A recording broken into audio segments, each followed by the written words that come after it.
So hello everyone welcome back to my another episode. आशा छ तपाईँहरू सबैजना सन्चै हुनुहुन्छ अनि म पनि एकदमै सन्चै छु। अनि आज चाहिँ लास्ट सोमबार हो नि त साउनको। अनि मैले अघिल्लो दिन मेहन्दी लगाएको थिएँ अनि मेहन्दी त्यस्तो बसेको थियो, कस्तो राम्रो भएको थियो, त्यहाँ चाहिँ देखिएन। अनि सोमबारको दिन त नुहाउन पर्यो अनि 4 बजे उठेको के आज म 4 बजे नुहाएँ, कलेज जान थियो नि त।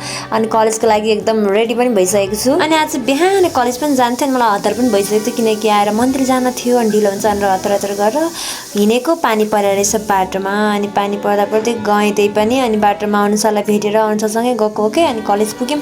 कलेजको काम चाहिँ छिटो भ्याएर फेरि रुम आइसकेको थियो मैले त्यतिखेर चाहिँ। अनि रेडी भइसकेर यसो फिट चेक हानेको कस्तो देखिन्छ भनेर। अनि तपाईँहरू सोच्नुहुँदै होला किन यस्तो साडी लगाए केले भाउजूले त्यस्तो साडी भनेर सोच्नुहुँदै होला। मलाई यो साडी लगाउन मलाई लगाएको एकदम धेरै असिधै लाउनु मलाई थियो त्यही भएर।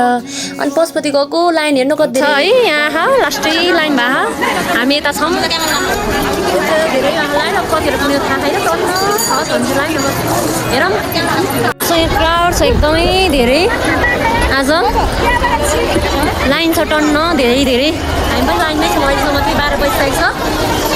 अब कतिखेर पाल आउँछ भन्ने केही थाहा हुन्न है, त्यही हो।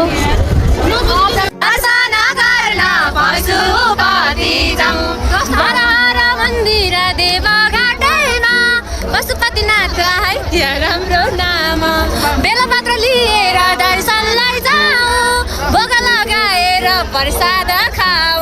बम बम बम आहा बम बम बम हे शङ्कर बोले बम बम बम शङ्कर बोले बम बम बम। दर्शन गर्न पशुपति जाऊ, दर्शन गर्न पशुपति जाऊ। यो पनि शिवको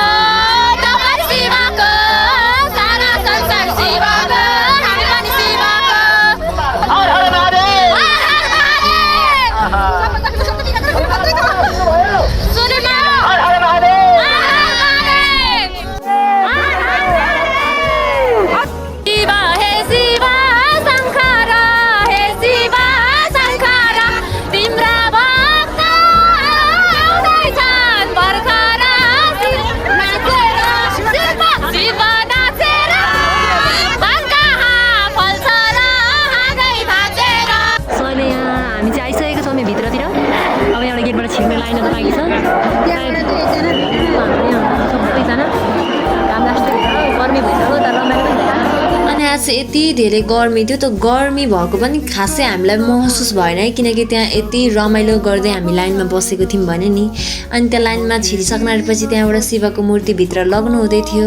अनि हामीलाई चाहिँ डाइरेक्ट भित्र छिर्यौँ अनि भित्र छिरेपछि भित्र बत्ती बाल्न पाइन्न रहेछ। अनि बाहिर निस्केर बत्तीहरू बाल्यौँ। अनि एउटा मिस्टेक भयो कि मबाट, यहाँ छोरी मान्छेले नरिवल चाहिँ फुटाउन हुँदैन भन्नुभएको रहेछ, मलाई थाहा थिएन। अनि मैले चाहिँ नरिवल फुटाइसकेपछि थाहा भयो कि नरिवल छोरी मान्छेले फुटाउन हुँदैन भनेर। अनि हामीलाई चाहिँ ढिलो भइसकेको थियो अनि घर पनि जान थियो नि त। अनि रुम फर्किँदाखेरि पनि यति धेरै मान्छेहरू न लाइनमा अझै हुनुहुन्थ्यो के। अनि कति धेरै लाइनमा हुनुहुन्थ्यो अझै पनि बाटैसम्म। अनि हामी चाहिँ रुम फर्किने बेला चाहिँ भाउजू र म मात्र थियौँ। मेरो भाउजू र अर्को दिदी चाहिँ जानुभएको थियो त थोरै कामले। अनि भाउजू र म मात्र रुम फर्क्यौँ। सो साथीहरू आजको मेरो लास्ट सोमबार चाहिँ यसरी नै बित्यो। सबैजनालाई बाई, भेटौँला अर्को भिडियोमा।